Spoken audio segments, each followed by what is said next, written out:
Males, females, those who blur the lines between the two, all of my fellow descendants of Australopithecus, konnichiwa, mushi mushi. Welcome back to another episode of Dr. Satan Says. I am your host, the good doctor. So, right here, got a couple pistol mags. I could have put AR mags here, but I didn't. Yes, both of them are fully loaded. You can see just with the two 9mm pistol mags here that it's actually tugging on the fabric quite a bit. You don't really see this on the first spear Strandhogg. On that note, I'll go ahead and show you a Dawn and Doff. Ready? Here we go. It's just a simple pull outward, up or down. Put it back in, voila!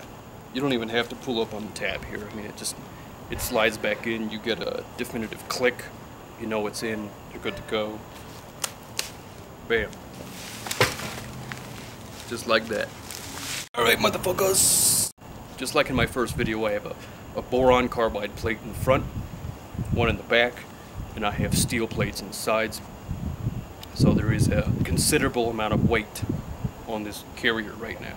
The fabric here, on the front, the side, the back, the exterior fabric, okay, whatever kind of nylon this is, it's pretty cheap.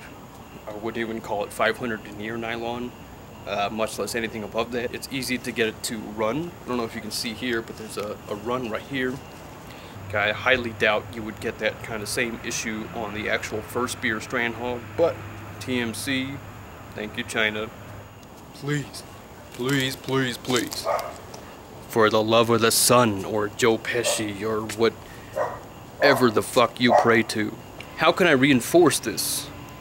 If you have any suggestions, I'd love to hear about it. That would be awesome. Please drop them right below in the comment box. Much appreciate that. Good to go, right? Okay, so now I'm gonna go ahead and I'll show you the plates.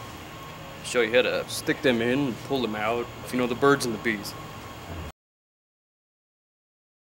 Alright people, here we have a very typical fastening system. It's a no-brainer. Easily pops in just as it does pop back out. I'll go ahead and demonstrate. Front plate. Bam, it's that easy. Cram that sucker back in there. So it's a nice girly slap for you. Manly one. Yeah, now it's fastened. The back is the exact same thing. Pretty much same deal. This is a newly refurbished boron carbide sappy style plate. Not a bad job, eh? Alright. So let's tuck it back in. Make sure it's as high as you can get it in the vest. Now, let's take a look at this adjustment system of the Cummerbund. A funny word, Cummerbund. This here appears to be the same material they have up here. So far actually rather durable, so that's not bad. You can just tie this shock cord in a knot however you want to do it. You can zip tie it, you can secure it as much as you want. If you know you're not going to fluctuate in weight, clothing, or gear you're wearing underneath your actual armor, you can just duct tape that baby down. It'll never move. Now the side plates, here we have a slightly different system where there is actually a removable adjustment strap. We'll just go ahead and call it an adjustment strap for now. Look at this. It detaches.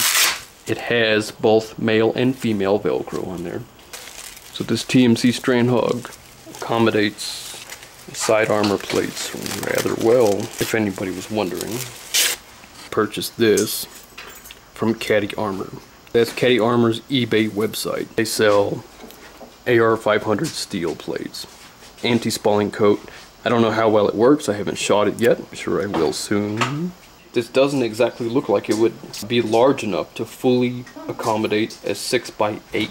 So this here, this is a 6x6 plate. 6 inches by 6 inches. Let's get it tucked in there as best as possible. These quote-unquote adjustment straps are not nearly large enough to accommodate a 6x8. I don't have a 6x8 side plate to show you guys right now, but as you can see, this maybe, just maybe, might be able to accommodate an additional inch of height on this side plate. One last thing that is surely worth mentioning is this. The padding. The padding on this vest is superb. It's outstanding. Let's take a look at that. Alright, so the padding on the front panel is identical to the padding on the back panel, and the left to the right is also identical. I personally owned a plethora of vests / plate carriers, and the padding on this particular carrier is superior by far. Very effective, highly effective. Now, comfort and wearability is a fairly large issue when it comes to plate carriers, especially if I'm not mistaken. Chinese made knockoff or not, this PC distributes weight wonderfully, and that is most certainly noteworthy. My friends, this concludes another episode of Dr. Satan Says. I hope this data helps you with whatever personal endeavors you may have. Good night, motherfuckers, and peace!